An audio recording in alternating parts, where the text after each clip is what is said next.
Okay. Hello, everyone. Here's the one with the power. Oh, How do you want to do that? do you have it on a file? No, I just have my computer, but I can put it on. If you want to bring up your computer, I'll turn share screen on and you can just share your screen. You can log into the meeting and then just share your screen. Okay. Or do you have the? You know what? I'm just gonna get my computer flashlight. Okay. I'm gonna put it on. Okay. All right. Okay. I'd like to call our meeting to order. Hello, everybody. I'm Sonia, co-president of Rolando Park Community Council, for those of you who don't know me. All right, welcome. Sorry for the delay. We had a few technical difficulties. I think we're all set now. Everybody online can hear us, right? Yep. Okay, great. We can hear you. All right. Great. Let's get started. So I want to let you know our meeting minutes are posted on our rolandopark.org website. This meeting is being recorded and it is also on the YouTube channel, right? For at Rolando Park Community Council. So you can get that link on our website, rolandopark.org, if you're not familiar with that. Okay, YouTube channel. Okay.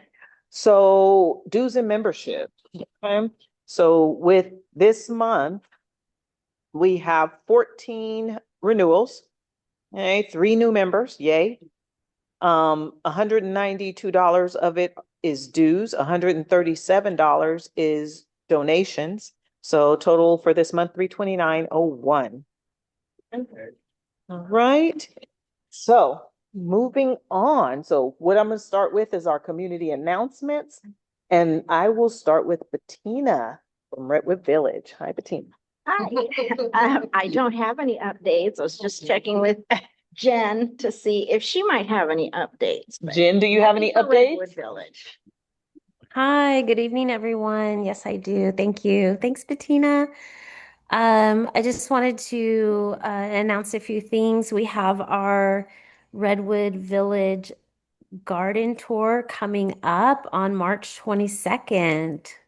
So all you gardeners get ready. It's 1 to 4. I put the flyer in the chat and our email. If you would like to participate, please reach out, let me know. And here it is. Thank you, Chris, who's on the Zoom call here, for designing this really cute flyer for us.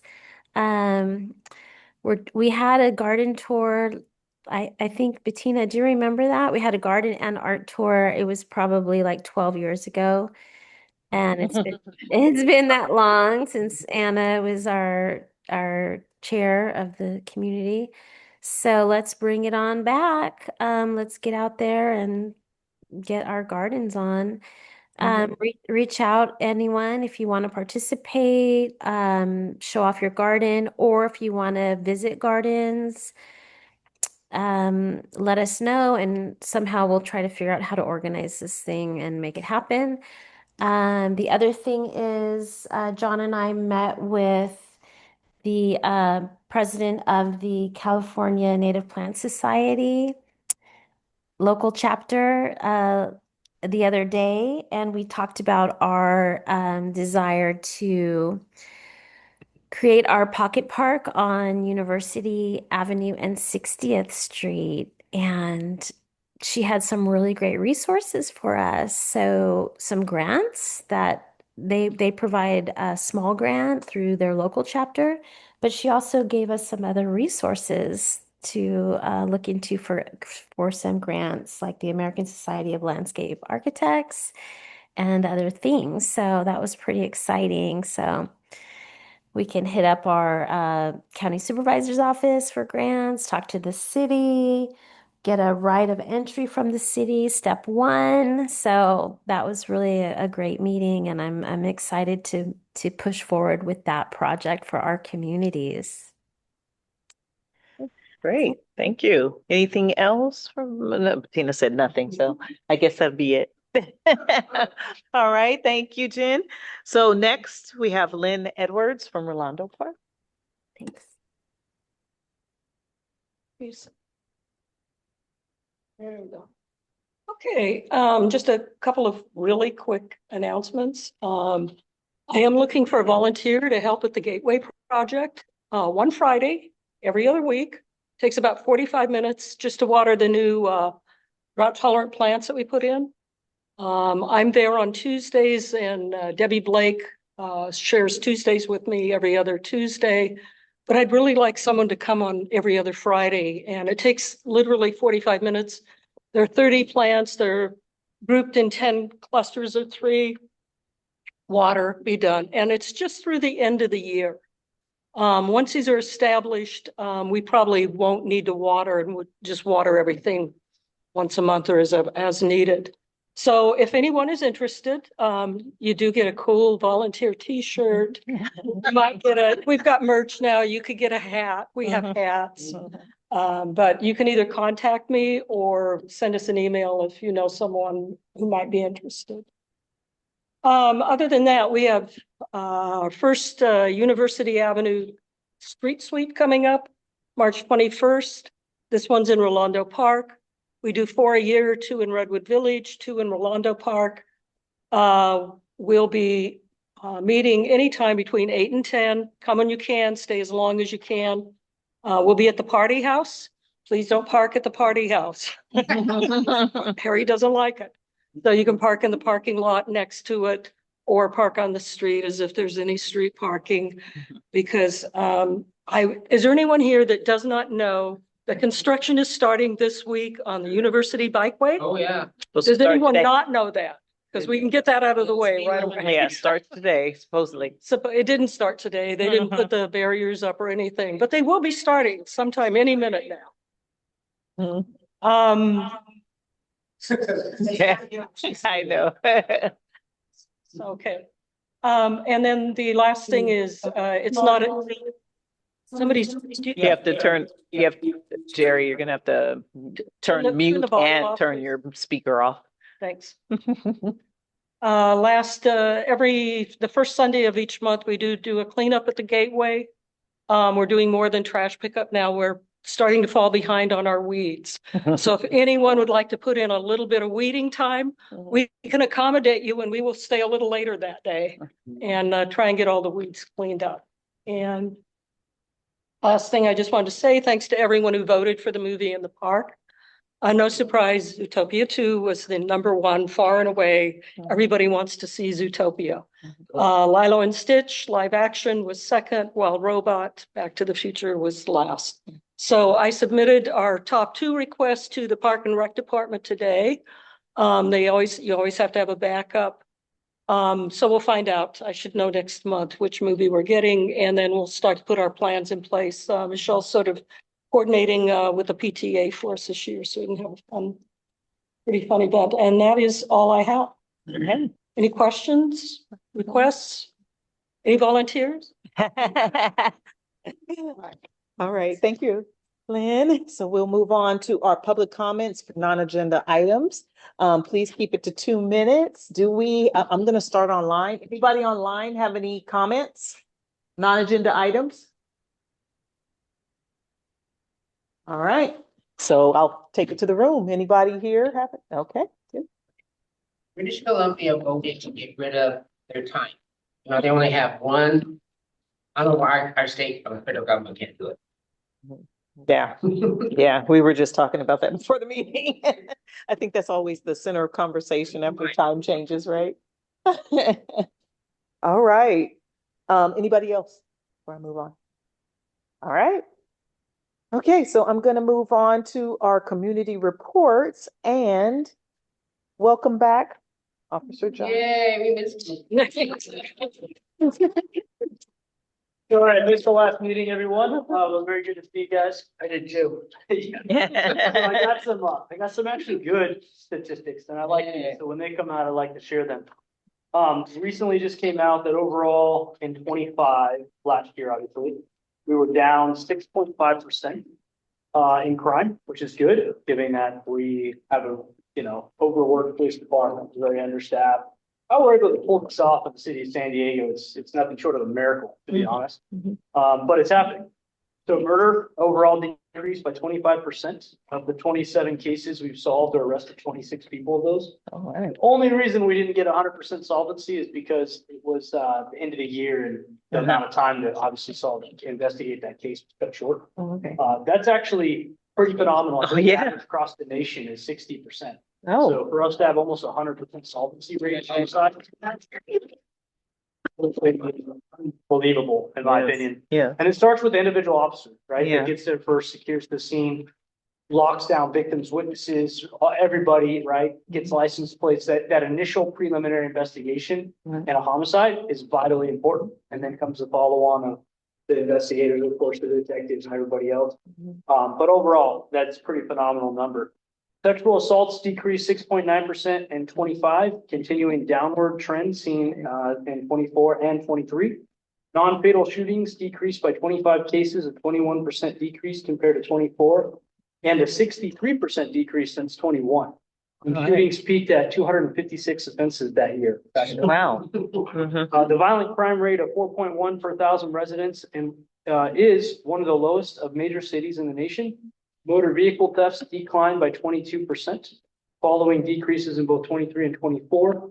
A statistic that is supported through the use of smart streetlight cameras and automated license plate readers. A trend on with other US cities. The closest year in which San Diego has experienced this, a few auto theft cases, was back in 1972. Wow. Pretty phenomenal number there. Yes, yes. Hate crime reports have decreased from 60 cases in 24 to 41 in 25, a 32% reduction. Bias against sexual orientation accounted for 32% of hate crimes in 25. Racial bias accounted for 20% of hate crimes in 25. Bias against religion accounted for 49% of hate crimes in 25. Wow. Crimes committed by gang members decreased by 13%. However, violent gang activity has increased and the number of arrests of documented gang members increased by 20%. The department will present statistics to the city council. So basically they did this on the 9th. So which is today. But overall, those are pretty phenomenal numbers with that. Technology is very helpful. I know how we all feel about it. I get it. The surveillance meetings and any technologies that we implement, we go through something called the trust process where it's open to the community and we have these meetings and it's open for debate and things like that. But nonetheless, the technology is the only way and we're probably bridging this gap. Yeah. And it's working here in San Diego. I'm willing to bet, given the recent, we have something called, right, we had LoJack, and then you have automated license plate readers. Now we have something new that basically, it's called Flock. And Flock is super helpful in solving violent crimes and recovering stolen vehicles.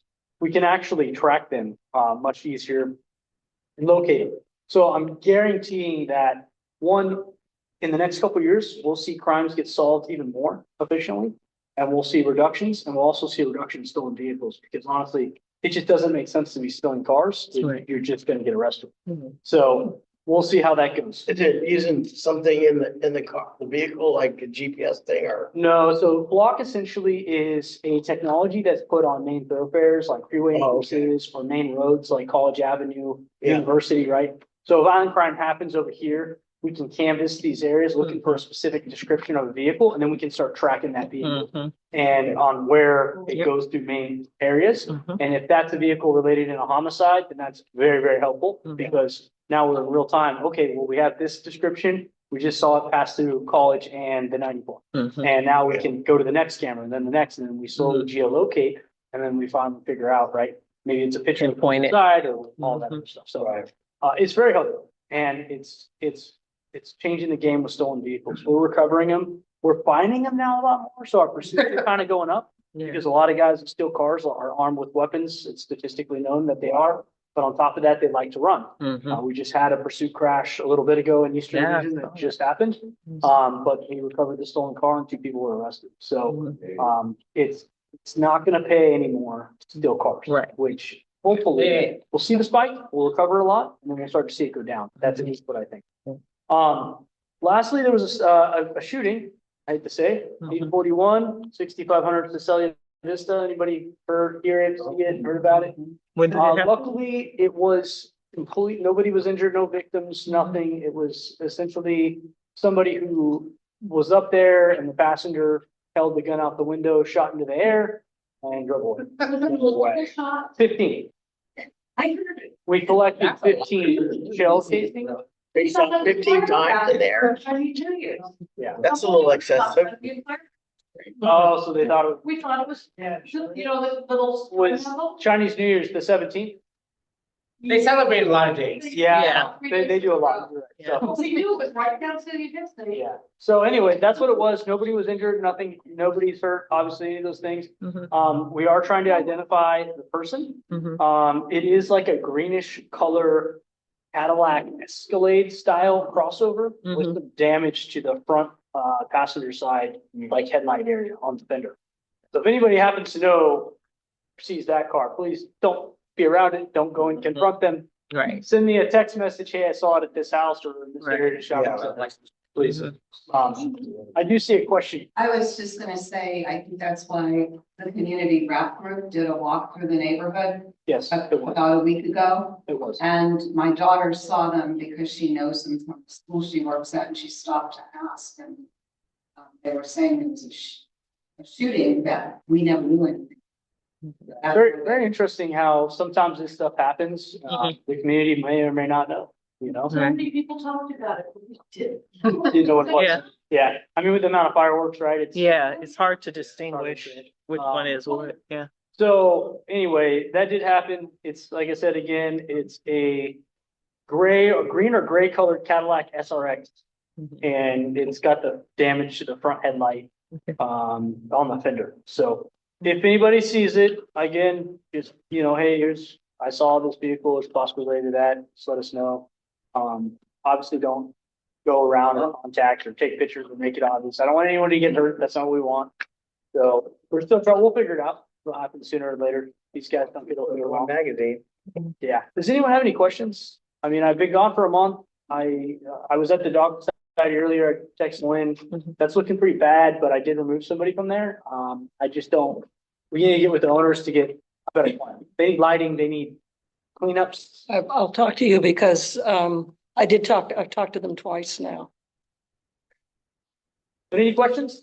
Any questions from anybody online for Josh? Okay. That's good. Thanks, Josh. Welcome back. Thank you. Right. Oh, yeah. I want any kind of pneumonia. Okay. Do we have any other representatives? Nope. All right. All right. So it looks like we're gonna be moving right along then, for today. So, today our presentation is with Sierra Brown from the Deputy Fire Marshal with the San Diego Fire Rescue Department's Wildfire Management Program. And so it's going to be an overview on how to meet the new Zone Zero fire safety requirements. Welcome, Sierra. So we're going to put you over here so that people online can see you. Here it is. Is it on? Okay.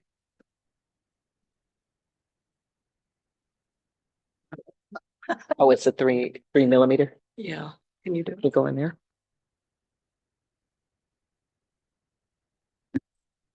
Said 3 mm. It's a CC. USB-C. I see there's like. Maybe that's it.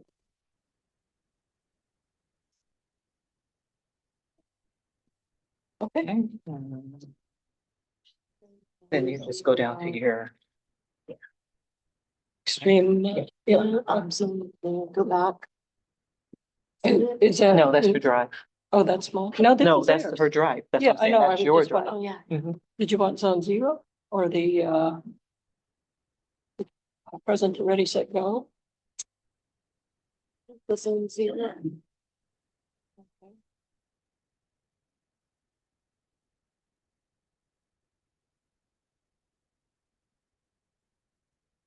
Can we just check it? Can you just one?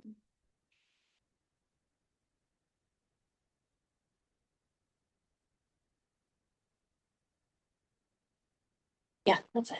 Okay. Great. On to sheriff. Yeah. Okay.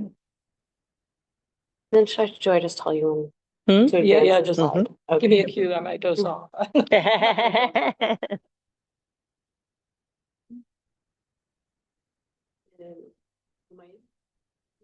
Mhm. Let me put this in the screen also. Right. I am Sierra Brown with San Diego Fire Rescue, and we'll be talking about Zone Zero. This is Helen Sylvia. She's going to be speaking. So we'll go ahead and start. We'll go through the slides pretty briefly so that we have more time for a Q&A afterwards.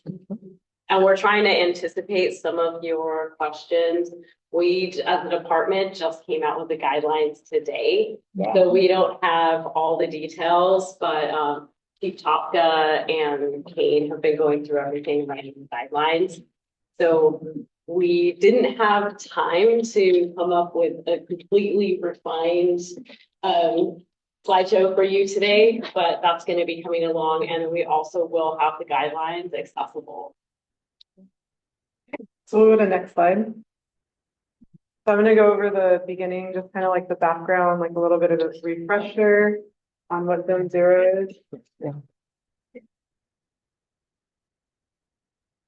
Right page down.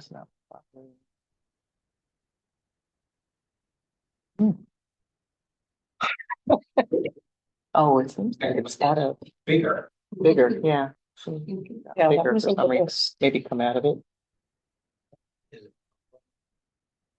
And that's there we go. You were zoom bigger, yeah. So So if you guys don't know us, again, my name is Helen.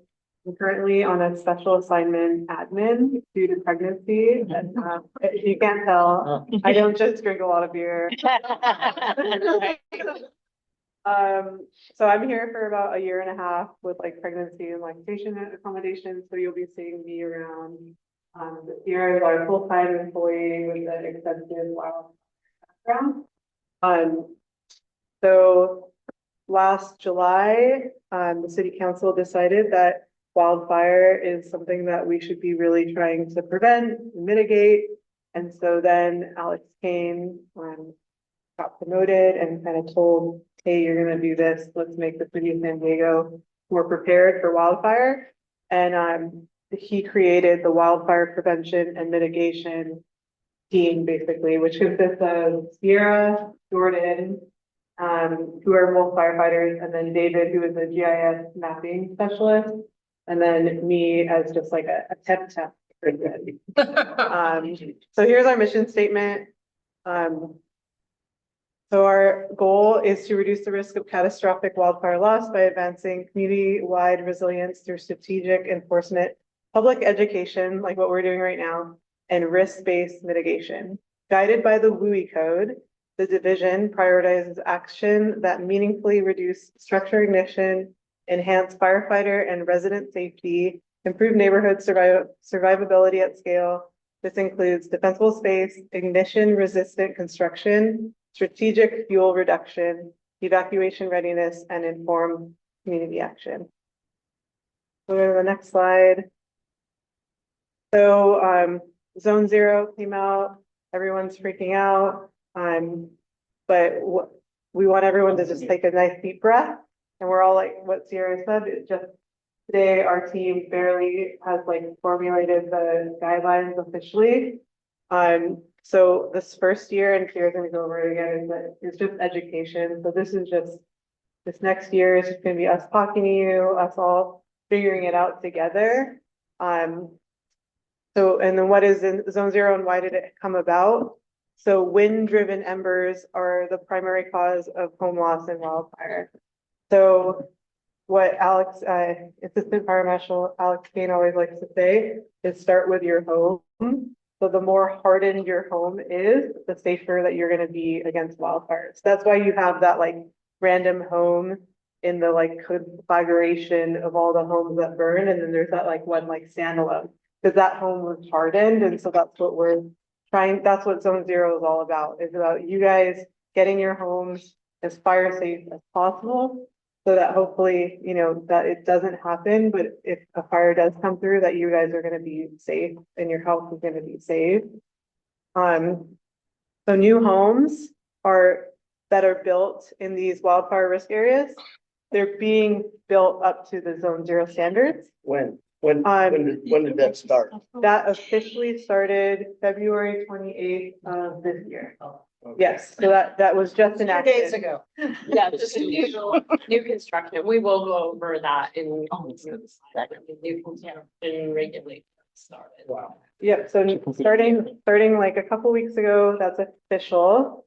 And then now we're in we've kind of coined it phase 0 is this like education whole phase and just getting the word out, like what is zone 0, what are the guidelines? And then you'll see as the slides go on, kind of like what it'll look like. Next slide. Oh, Okay. hold on just a second. Her My computer computer just crashed, rebooted. so it's Oh, still did it? showing and just It just popped out. It just went we'll be away. right Yeah. back. Oh, no. Rebooting. Yep. Oh, bummer. Oh, well, hear that? So, the other, and I'll just keep talking. So like, the other slides are basically saying that for this first educational year is mostly gonna be about education, for you guys to clear debris, dead and dying vegetation. The goal is to remove all combustible materials from that 0 to 5 feet, the zone 0. And we like to talk about the Montezuma fire that just happened, and we went out with AFM and Alex Payne, and he kind of showed us exactly what happened. And it was a wind-driven ember that came into like a little pile of trash, and it started a little like rubbish fire. And had that like zone 0 been maintained and like all the combustible material had been removed, then maybe that house wouldn't have burned down, but it started there and then it crept underneath the wooden deck. And then it just went up into the house via the bathroom. So it all starts small. So why did this happen? So the Assembly Bill 3074 is the law that came about. So we have the guidelines for the vegetation. So basically the city of San Diego is taking a very progressive stance. We're coming up with our own guidelines right now. Officially, the state hasn't released something like official, but we're trying to get ahead of it because we want to it's for you guys. We want to prevent the wildfire. So the sooner that you know the information, the vegetation, the issues that are going to cause the wildfire, then like the safer you will be. So let's see, we're focusing on education, and it is not like plant by plant enforcement. So it's gonna, and Sierra will go into a little bit more of that. If we can go into the next slide. So zone 0, 5 feet from within the home, that also includes like a deck. So if you have like your house and then you have a deck that is connected to your house, it's going to be also the 5 feet from the deck as well. If that's not just like the walls of your home, like the structures attached to your home. And then also we're encouraging the structures on your property. If you have like a big lot, like you have a shed or other sort of like structures that you have built up, or like outside propane tanks or stuff like that, we want you to maintain that same like zone 0 mindset is the goal. Because if you think of like the shed on your land, if that shed burns and now you have this giant bonfire, it's creating radiant heat. And that bonfire that is started can catch your house on fire, your neighbor's house on fire, the fence is on fire, and it can create like this dominoes effect. So that's why every structure is, you really want to think about all of them being hardened. Plastic shed is okay, though, right? What is it? Plastic. Plastic. So plastic is also going to be a fire hazard, but vinyl is something that we've heard from our bosses that vinyl melts and is not combustible. Well, yeah, I don't know exactly 100% what the material is the shed's made out of, but it's pretty big side. I mean, pretty big side. Yeah, size. if it was like a plastic shed, I would still try to take all those precautions, like creating like no other combustible materials around it. So, and like any like sort of trash piles or debris piles or litter. Oh, yeah. Yeah, like stuff, just like basic stuff like that. We're not asking you to get rid of your shed. No, I know, but, you know, but it is located next to a fence that lines the canyon. Yeah, So, you know, I mean, it's just on a pad, so. yeah, something to think about in regards to that, and we'll go into more about fences with Sierra. But if you did have a shed that is highly combustible, you could think about maybe that fence that's next to the canyon, maybe you could replace a section of it that was with non-combustible material. 130 feet, a couple years ago was $6,750 to do 130 feet. Yeah, The fence has already been replaced. is it a wood fence or? Yeah, Okay, I mean, this is just, you know, for people like us that are on the canyon that have these wood fences and then another fence that goes to the house in the front yard to keep people out of your backyard. That's definitely not gonna be 5 feet from the house. I mean, the fence is definitely 5 feet away from my house, mhm. but it's still, I just spent that money to get 130 feet. It is very expensive. We understand that, but can we wait to the end? Okay, all right. Yeah, all right. yeah, sorry. And- Yeah, Thank you. yeah. And then as like, one thing about the fence, so like, if not to do the whole fence over would be so expensive, but to have, you know, like how we have fire breaks or like fuel breaks, it's almost like a fence break. And you'll see, we have a little photo, but like, think of that 5 feet of non-combustible fence from your house. Maybe that shed did catch on fire and then it, you know, dominoes the fence, right? But at least if you have that 5 feet of non-combustible fencing next to your house, Mhm. and then also hopefully some fire resistive, you know, siding or, you know, skirting and just stuff that would basically like, if there was a fire, you could have some time. That's all we want. Yeah. Really, yeah. Yep. So we're going on the city's taking a phased approach, which they found to be reasonable, allow homeowners to adjust. We also understand it's really expensive. And and the goal right now is just to make like these really low cost, like effective, like solutions right now that are gonna help you guys. We'll go to the next slide. We do next slide. Oh, sorry.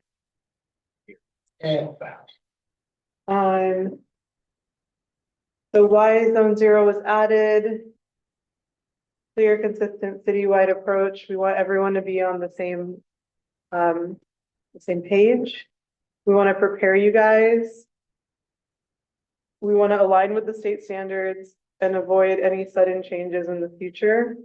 That's why we're taking this very like proactive, kind of like, all right, let's do it. Let's get the info out. We really want to support the education and we really don't want mass enforcement.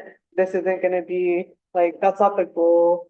There's also not enough resources for that to ever happen. Yeah.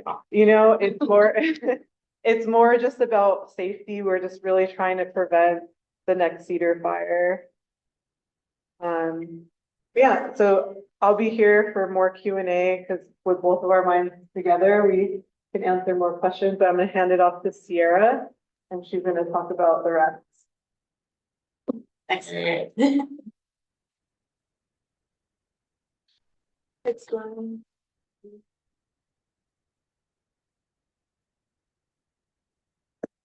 Community-based approach. Yeah, that's not good. The city's mission is to reduce structural loss from wildfire. Education works kind of went over these things. You can go to the next.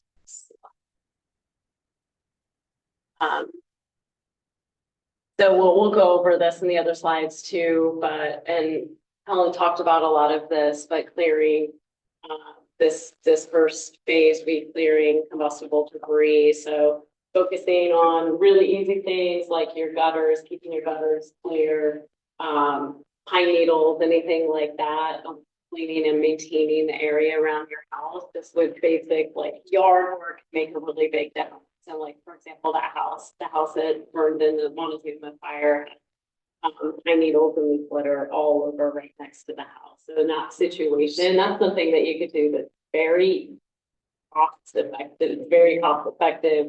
It's probably the best thing that you can do, and it's the cheapest thing that you can do.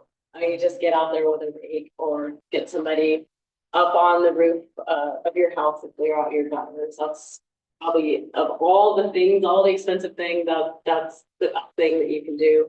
And also avoid storing firewood against the sides of your house or under your patio. These are all sort of common sense things. Clearing these leaves on roofs and gutters, and just staying informed on everything, which you all are doing because you're here tonight. And the big picture is it's just it's not, our goal is not to enforce and fine. Like, we're not trying to make any kind of profit off of this or anything like that with Zone Zero. It is for your own good and for your neighborhood's own good. And we're here to educate and assist and help out because we want our personnel to be able to come in and protect your homes and help your homes. And that really, when it comes down to it, insurance is going to dictate. So, we're not going to be out there giving fines and inspecting every home because we have that. And insurance, they're going to be the ones that they're probably going to become inspect your homes. And then while I'm on that topic, we do offer a home risk assessment in case your insurance. I just talked to somebody today that said he's on the job and he sent his mom's insurance today. And so he said, hey, he works for an apartment and said, hey, how do I get a home risk assessment for her that she can provide to the insurance company? So that's something that we offer. Somebody will come on our website and that can help with your insurance. Okay, next slide.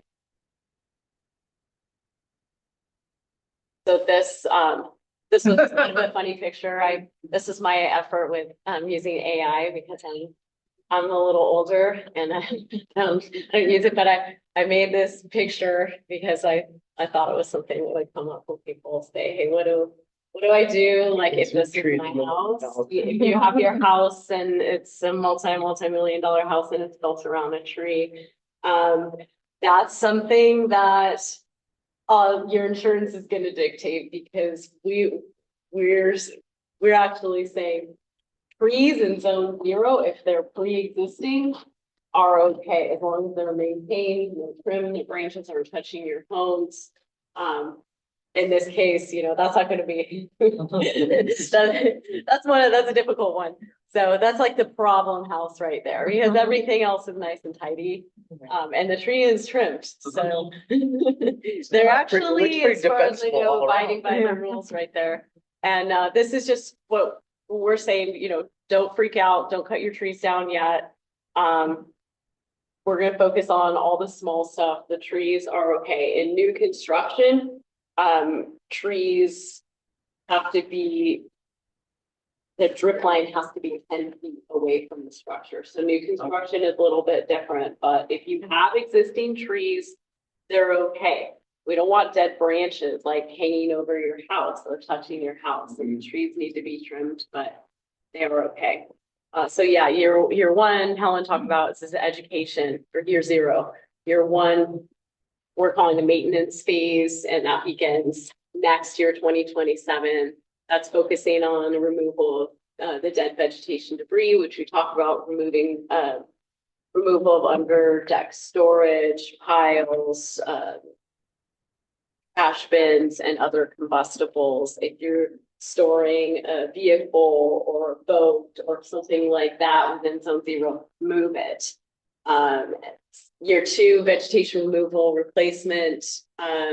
So that's going to be focusing on removal of non-compliant vegetation and replace it with fire smart. So fire smart plants could be non-native or native, but they're plants that are going to contain more moisture and not for say like succulents, for example. And like Helen mentioned, we're not going species by species because that becomes very complicated. So it's more going to be height and spacing with your plants. Year 3 compliance, so that would be full compliance with Zone 0 regulations, and that's the more expensive stuff. So the fencing and the gates, because those are the most expensive items that are going to have to be replaced. Next slide. One thing to say about like year 3, there's fire safe councils, can also like apply for grants. And with those grant fundings, you can hopefully help your residents pay for this.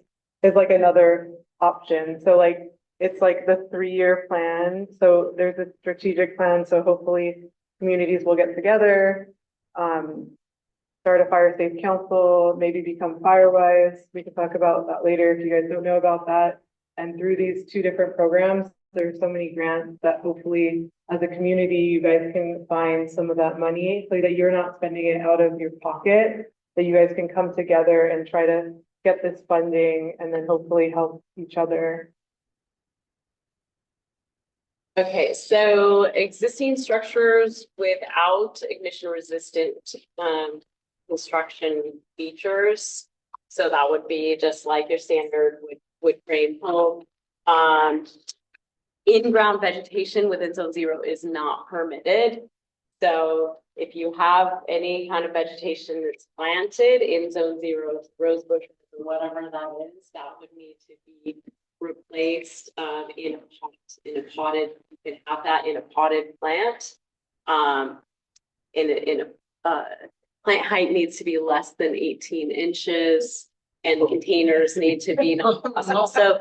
Those would be actually bonsais, yeah. You can have some little plants within Zone 0, and that's also what we're talking about with that basically 2 to 3 years from now, having that work done, and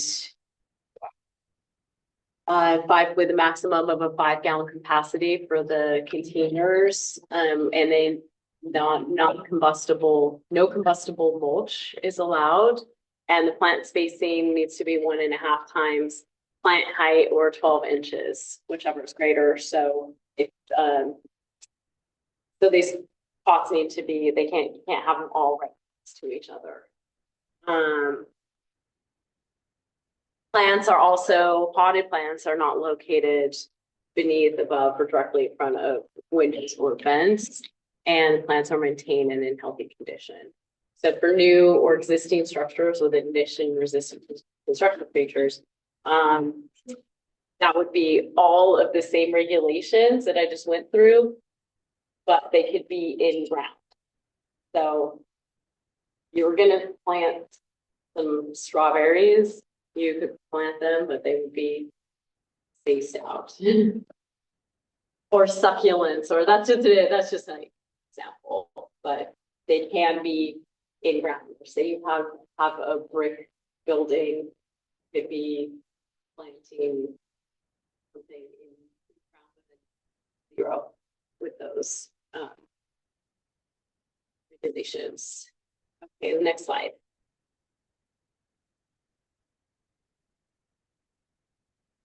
This is the case. So this is another picture I came up with. It's just a way to kind of visualize the fencing. And you can see in this image, the gate or the fence that's touching the structure is made out of, it's supposed to be metal in this image. And then the rest of the fencing is wood. So that would be like some kind of like a circumstance if you had a fence, then Helen was talking about that. 5 feet of that needs to be non-combustible. And so that would be the part of the fence that needs to be replaced. And this image, the wood fence, it runs parallel to the house, not perpendicular. That's some of the verbiage that's in the guidelines. If it's running parallel to the house and that wall is made out of a non-combustible material, just like in this image, the home is brick, that fencing can be 4 feet. So it can be within, it can be no less than 4 feet. So say you have a fence that's very close to your home, that would be where it could be very expensive. So if you have a fence you have a large yard and you have a fence that's going around your yard, you only need to replace that one section that's touching your house feet, and the rest of it's fine. But if you have a fence that goes all the way around your house and it's very close to your house, that's where it could be expensive. Mhm. So I have a neighbor and they built a additional dwelling. And a it's 40 my foot garage. fence. And what if they're 5 feet, they're not 5 feet from my fence? Then My that's, yeah, house is 5 feet that's, from it, then but their that, house is not 5 feet. exactly, that fence would need to be made out of a non-combustible And so then I material. can tell. And this they is have to pay where for it things to- are gonna for me get, to things change could it. end up getting, like, Would the tricky penalty with be your on them, neighbors. or would the penalty be on me? if it would be on them, because it's your property line that you're responsible for. Right. So some people say, well, yeah, well, I only have 3 feet from on my property line from my structure. That's what you're responsible for. And like I said, this is also going to be dictated with insurance. So Because from there, then they can build a fence alongside my fence that's not combustible to protect their home. yeah, and I mean, there's a very specific details that will probably. Yeah. I'm like, and I don't want to. I don't want to give like. Sonia, we'll see in court. No. They will have to pay for it. Oh, yeah. They- Not from mine. We'll let the city pay for it. That's it. Okay, I'm not done with the trees. Still building this. Can you go back one? Yeah. Because I just want to make sure that I finish this. Double parallel fencing is prohibited. Yes, You double. can't build that one next to it. Yes. I don't know if you know the answer to this, but on the zone 0 that's effective 2/28. If someone already has a building permit, but they haven't started construction yet, and the permit was issued before 2/20. Does zone 0 affect them when they do start construction, or it's under the old? Good question. Yeah, Because I've got 3 ADUs going up in the next door backyard, 3. that is You know, a good question. and they're planning on going right up to the property line. They're not. That's If a it already got approved and it's permitted, then I would say that you would be fine, but I would double check with the city. I mean. The city's the one that approved the permit. Yeah, I mean, if it's already been approved, I got But permit the behind thing me. is that zone 0, if it's new construction or if it's existing, it applies to all of it. The Yes. only real differences would be that, like, with new construction, you can't plant a tree within those first 5 feet. I mean, really, there's very few differences. I mean, the big differences would be like with a historical building, that's an exemption. But if it's permitted before, they still have to comply with zone 0. It'll be an issue. Oh, I know, believe me. I know. Yeah, they still have to comply, and they're still gonna have to deal with insurance, and all of this is in the high severity fire zone areas. Take a question on that. What about, on a cul-de-sac, like, are there special rules for cul-de-sacs that only have one way in and out, or is it? No, there's no difference. Equally It's just, applied. if you're in the zone, Yeah, that's it. then, You're in the then zone. you're in the zone. Okay. And it is a little like our zone, we were having this discussion, that's a little arbitrary because it's black and white, like what side of the zone are you on? And it doesn't matter so much because in terms of clients, because it's going to have to do with insurance, probably. And for us, you know, what side of that line you're on, I mean, it's doing a favor to yourself and your neighbors to take care of the property. So we have a couple of questions. Are we in the question phase? We're good? Okay, so I saw a couple of questions come into the chat. Can you go ahead and ask your questions online? First person by raising hands, please. I know I saw a couple there in the chat. There are two. Are we shy? Talk. I can ask them. Okay. So, two that are very related, where should your trash bins be stored? And are the new trash bins a problem? Your trash bins should be Uh-huh. stored at least 5 feet away from your house. House? Maybe on the street. I know. And so just to That's be a rough clear, one. zone 0 is that defensible space, which is that 5 feet Yeah. away. They don't want to trip over the Yeah, trash. so cans. in that instance, it's not the type of trash can you have, it's where you have the trash can, and if it's the It's- type, if it's closer. Exactly, it's where you have Mhm. your trash can and, so like we were saying, you know, if you have a vehicle stored next to your house or you have a boat stored next to your house, those things all need to be moved away from it.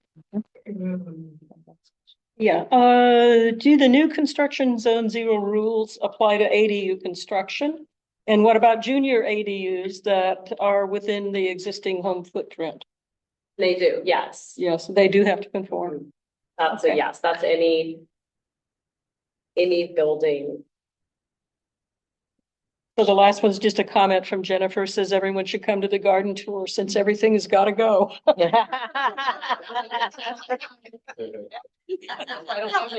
Only 5 foot 1 inch. Yeah. Sadly, it's a true story. Like the Yeah. fencing, the custom fencing, all the plantings are, like within 5 feet. So if that is the thing, You've got a couple years, so. Right, how many years do we have? 3. Oh yeah, 3. Okay, so we can plan to sell by then. Do the historical, because we have a historical house, so we can get that done and then move out of the city of San Diego by then. Yeah, Okay. or out of a zone, out of that zone, right? Because there's only certain areas that, There's only, Yeah, only it's not certain everywhere. areas. Oh, yeah. only certain areas. All of Redwood Village is in it. Redwood Village, isn't it? Mhm. Is it only the very high risk fire zones? Yes. Okay. All of Redwood Village is in that. Okay, John Higgins says Redwood Village. gotcha. Right, but not all of Rolando Park is Well, Only half mostly of around, it. Xena Canyon. right. The Okay, city any other has- questions online? Okay, thank you. The city has an Someone asked for some suggestions, examples of fire smart plants. Succulents. Pretty much. Oh. So something that's considered fire smart is gonna be a plant that is well maintained, well watered, and without dead or dying litter debris. That's what we wanna, Cactus. yeah, well, Place to know. we want to instill, like, we don't want you to chop your trees down right now and remove all your shrubbery.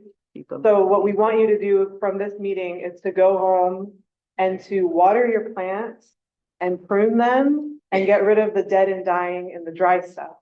Just think anything that would burn. Mhm. Don't think about the species right now. Just think is this dried branch? Is there too much leaf clutter? Is there debris? Just get rid of that. That's like what the phase one is all about. And then we don't want to, we're not like the species police, like what we're saying. It's just more about like drought resistant plants. Highly recommended because they're going to be able to hold on to moisture better. And so if you have grass, you know, keeping your grass nice and maintained, like 2 inches, watered, nice and healthy, not dry. Focus on that stuff. That's going to be fire smart. Think about something, you lit a candle and you held it to your bush. How long is it going to take to ignite? I think most Yeah, don't of practice the that. most ornamental plants or a plant that you would put in a pot Right. is probably gonna be okay. You haven't seen what I put in a pot. I used to dance though. Any other questions online? Oh, I'm sorry, go ahead. No. No, okay. All right, so- You started your question. Okay, well, this is. Oh, yeah, did you say that vehicles can't be within 5 feet of the zone zero? So I feel like most people's driveways are. We're talking about like storage. Yeah, like a boat. Storage, so Oh, you have It the, never you have moves. the vehicle that you can replace the engine, and it's like your classic one, and you bought it and you're gonna get it running, Okay. you know, it's been there for a long time. About my J leaguers. Something that can't be moved. Okay. So do you mind if I make a couple of comments? I'm Jerry Flavin from the Rolando Park Fire Safe Council, and Jeff is also with the council. Just so you know, both of us have taken what's called the Home Ignition Zone Defensible Space Certification Training. And I'll tell you, once you've taken that training, you learn a lot about embers and the fact that embers can travel for 5 miles. I mean, I'm, as the crow flies, 1.5 miles from where the Montezuma Fairmont fire was. And when I woke up the next morning, I found an ember the size of my hand, but it had landed on the concrete. So, you know, when you look at the map, I have a map there that a printer helped me do that shows the red zone for Rolando Park. And some of the streets like Aragon and Loma Alta, the whole street, some of it it's broken up by the very high fire hazard severity zone. You can actually go on the website to the Community Risk Division and Google very high fire hazard severity zone and put in your address, and it will show you more precisely than what that map shows. It'll show your individual house on the map. And then I wanted to add that we left some brochures back there. And this used to be called Ready, Set, Go. And now they've changed the name of it, but this is like a skinny little Bible because it talks about Zone Zero, it talks about preparedness, it talks about having a safety plan and a family communication plan. And it also talks about distance between trees and some things planted on the slope. So this is really a really good summary. It's not put out by San Diego Fire Rescue, but it's on their website and it's put out by CAL FIRE. And then this is actually one of those little booklets. It's put out by the state and it helps you to document what you need to do to get ready, you know, to do a go bag and to start an emergency plan. There's also some information on insurance because as Sierra said, the fire department, and I have to reiterate something I've heard Alex Kane say a number of times, which is we're looking for progress, not perfection.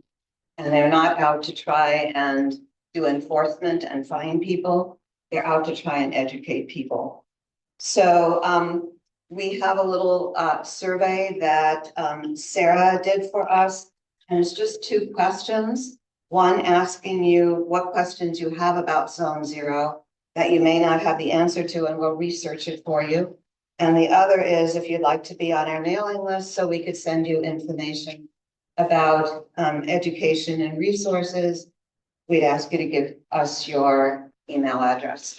So I'm going to pass these out and hope that you all will fill them out. And if Sarah is on the chat, she's going to put them on the chat for people who are. Yes, and I did do that. There is a link in the chat as well that leads to the same survey. Nordine, you had a question or comment? Yeah, question, I guess. What's the communication plan to the community? Because obviously we're only a few tens of people here, but there's thousands around, I guess, our villages. I mean, what's the plan to get everybody to understand and participate and do this? Because it's obviously extremely impactful for their life. And as Jennifer said, some of us are going to start looking at somewhere else, but what's the plan, I guess? So currently, just think of this as like a sneak peek preview. We're just reaching out right now to all the fire safe councils and to anyone that is requesting information.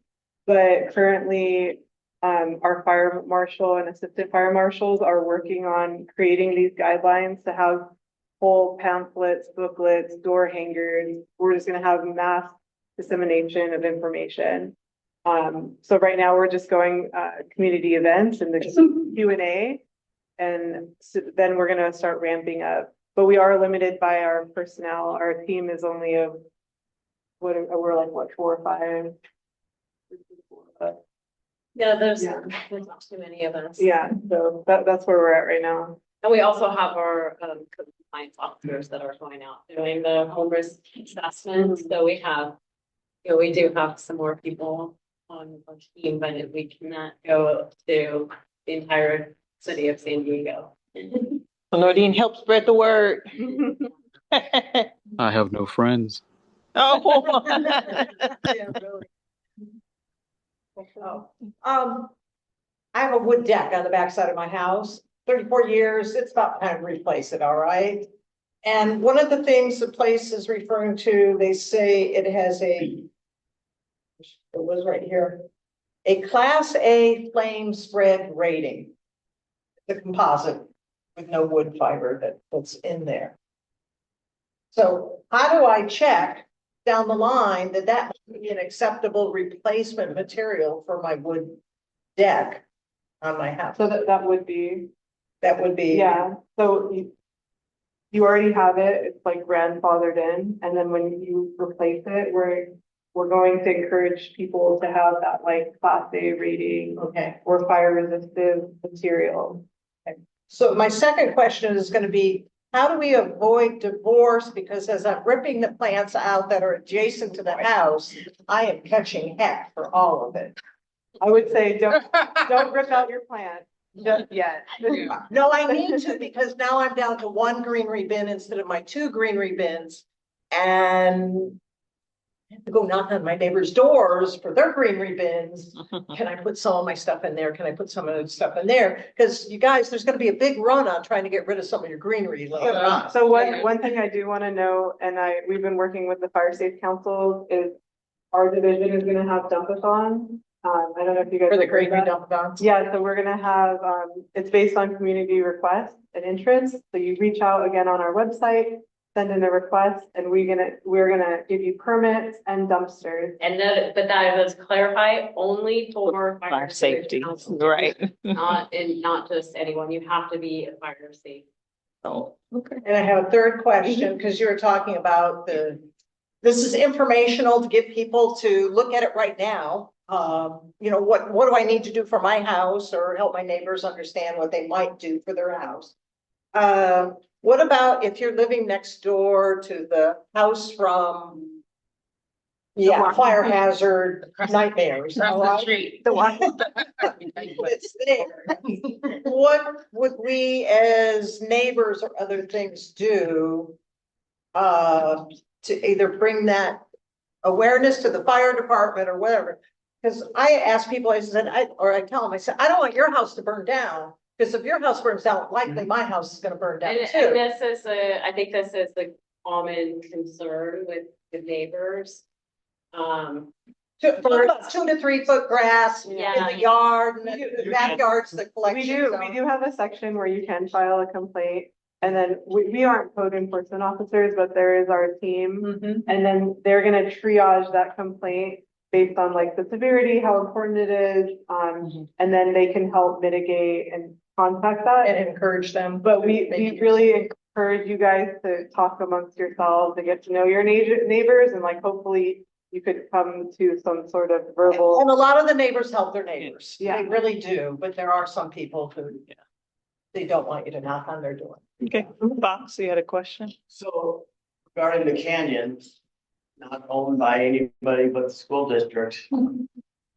Now, they just let it go, let it go, let it go, let it go. One time in the history that I know of, they got Urban Corps to come out, cut everything back, get it out, the homeless encampments out, all this. And guess what? It is back to where it was. Right. So you Right have, up on my fence, so, growing like a weed.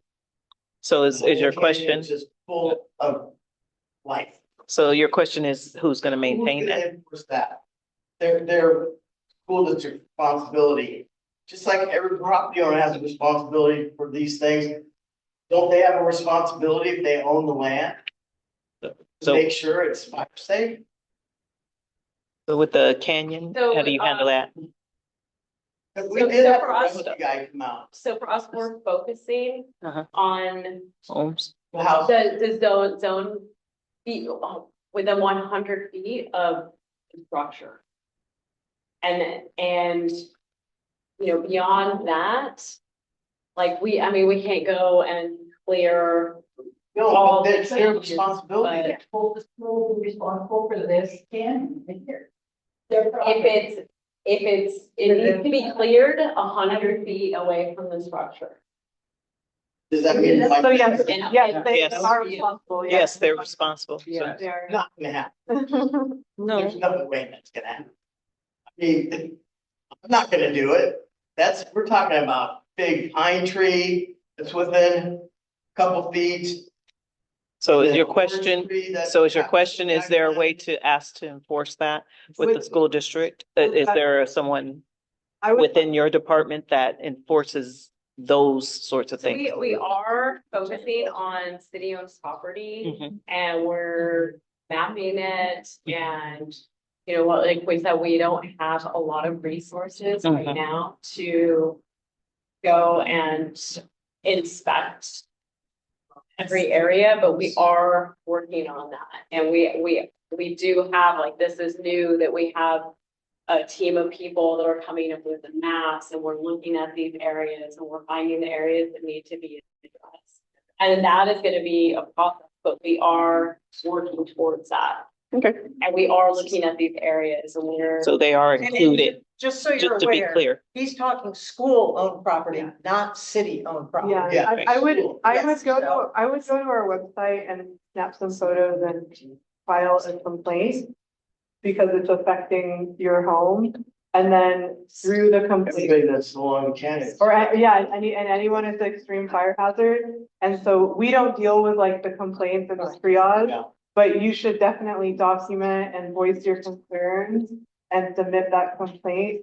And then our boss will then look at it and triage it, and based on, you know, how big of a problem is this?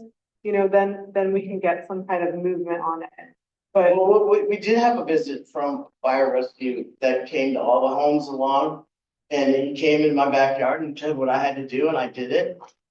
And then every single resident said, that's not our property, that's lined up Yeah, in the canyon. And then Urban Corps yeah, came about, so they Yeah. must have had some conversation with the school district. yeah. Yeah. So hopefully, I mean, to your point, it's there.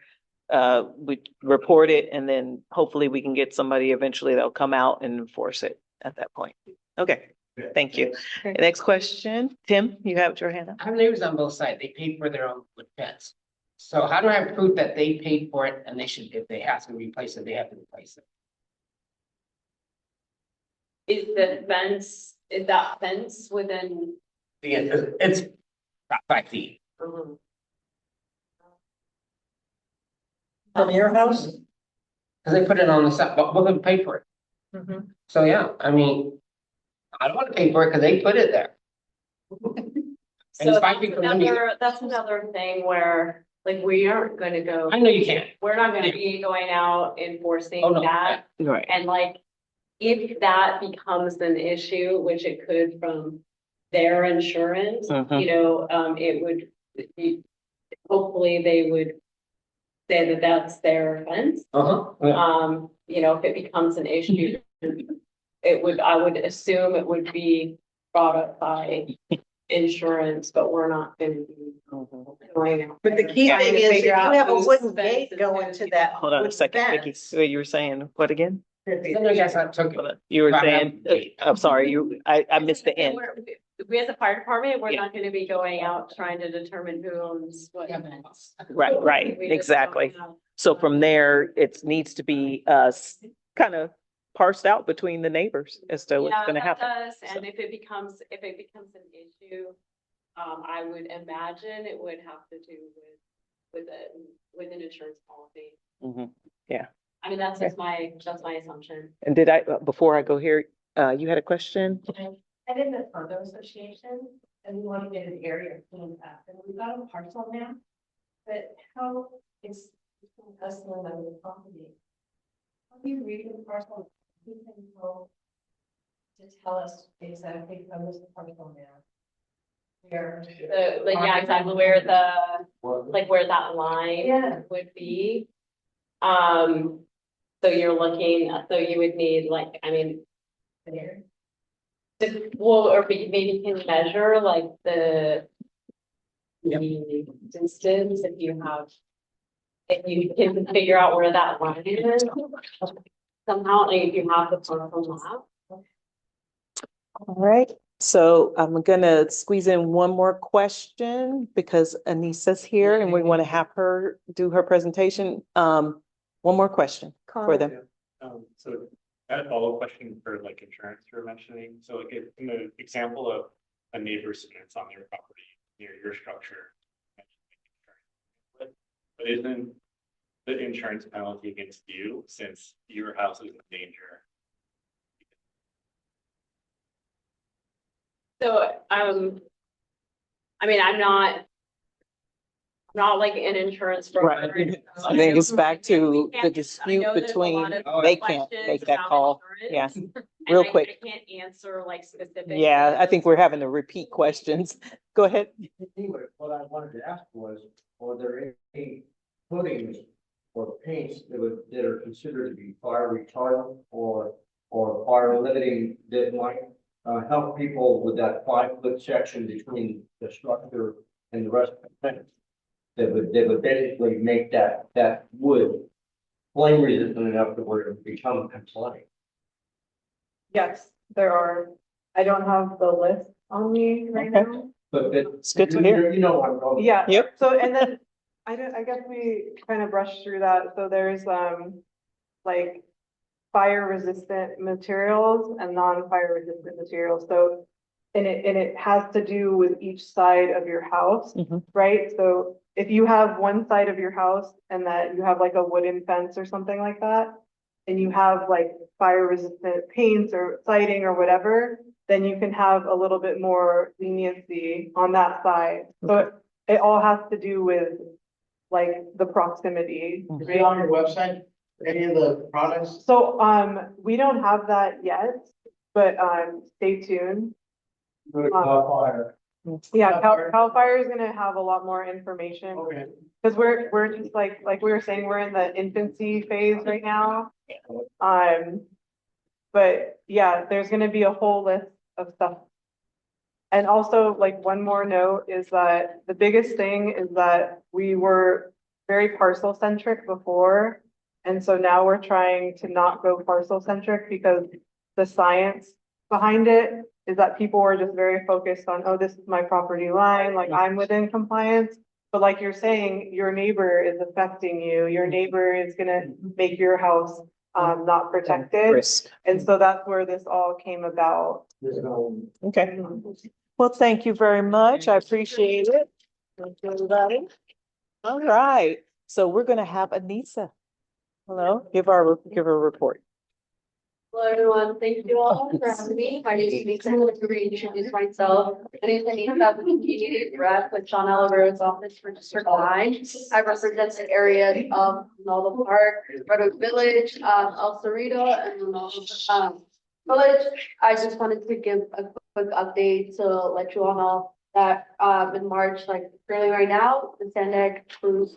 It's an update on the University Bikeway project. And that cruise will begin their first phase of construction along University Avenue. So between 60th and 69th Street, as part of the University Bikeway project, work will begin in the middle of the road and will last for several months while shifting to the sides of the road.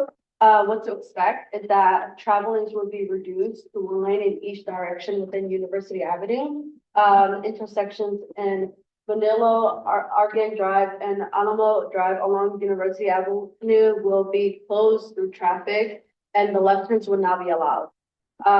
Parking on the south side of University Avenue will be unavailable during construction, and parking on the north side will be partially restricted throughout the construction period. But vehicle and pedestrian detours, as well as like travel delays. I know it's like not something we all want to hear. It's been a long conversation that's been had. I know we've all been waiting for the University Bikeway project to start. It's been a while. We're all excited for it to be starting now and that there's construction starting soon. So just to let you all know that across like accessing businesses, homes, driveways will be maintained for your safety. Always use approved crossing points to follow all the posted like signage and directions on-site flaggers. And please note that construction schedules and conditions are subject to change. So it's just starting recently. If there's anything that you like to flag to our district or our office, please let us know. We are open to feedback. We are having open conversations with the Sandak team, and we will take the feedback that we hear from the community from District 9 and go back and talk to Sandak and let them know, like, you know, like this isn't working and this is how the people are feeling right now, the construction period, and this might need to be changed moving forward because it is like affecting you all like lives in terms of like the detours and everything like that. So just like giving them feedback, maybe changing some stuff, but they are paving the roads. Everything will be changed in terms of that. So it is going to be a long project. So The bike lane go all the way in the basement to the end of the university? Yeah. there is a map on here on Sandak. I'm pretty sure it is going to be going down from the university. It's going to be partially in some areas of City Heights too. So it's like a long project that they're working on. It's gonna be for the entire university. Yeah, it's gonna be for the entire university. From all the way down. Yeah. Hillcrest to. Yeah, so the whole Nice. university, it's a really long project that's going Okay. to be happening. The whole point of it, just for like the bigger picture, just for more bikeway access to boost the pedestrians and everything like that. We're, link on their. Oh, yeah, sorry, yeah, I have some papers. I did print out the construction notices on my end because I want to forward it back to them. I'm presented did say that they do some outreach in terms of reaching out to folks. But from our end, we're not Sandak, so that's something from our district, the only thing we could do really is really communicate their needs back to them and the people who are doing the project. So, I have some up here too, but. I got the email, so. Yeah. Well done. Yeah, so, yeah. We know it by heart. I am also meeting with Julio this Thursday, so if there's anything you would want me to let him know this week, I am seeing them this week as well. Yes, I know. it's gonna Any be a long question, project. any other questions for Anissa? Quick question. Yeah. Could you help me get the, recent thing for Balboa Park? That's since they undid it. How am I gonna get my refund? Oh, yeah, now that they undid. it. Yeah, It took so long to get it, yeah, I know. I remember we did have that issue. and I finally got it. Yeah, yeah, I know. Now that there are no paid parking, you can email me and I can help you out Oh, with sure. that. And also outside of University Bike Club cluster, if there's anything like get it done request or anything like that for me to help out, you guys can all email me. I think my email might be on.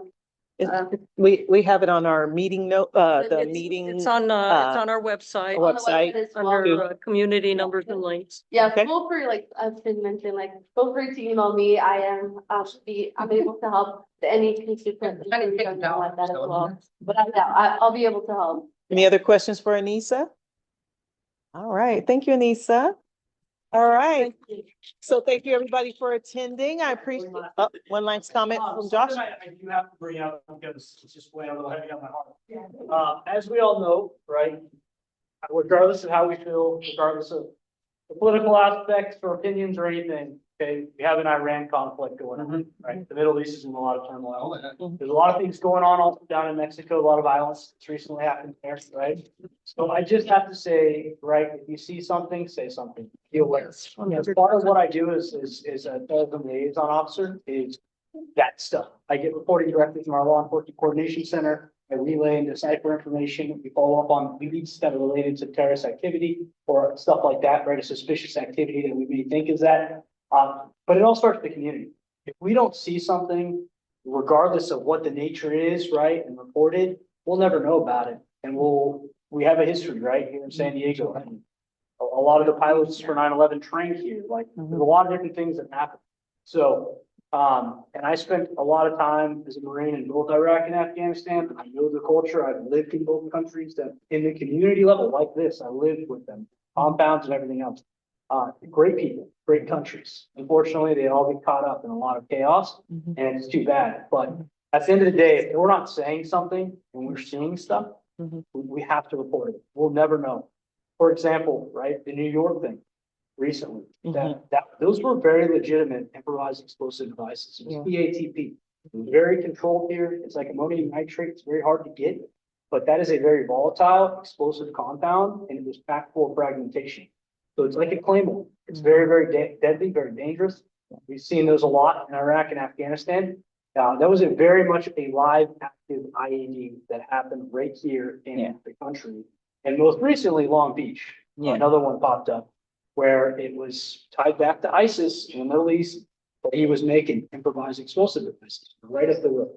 So these things do exist. There are threats that are here. We've already had some airline issues as well. So I just have to say, regardless of how we all feel about any of it, we are entitled to our own, perspective and opinions, and it's great. We got to be safe. Right. And as a community, we got to work together because we're all in this together. Exactly. So please, if you see something, please report that.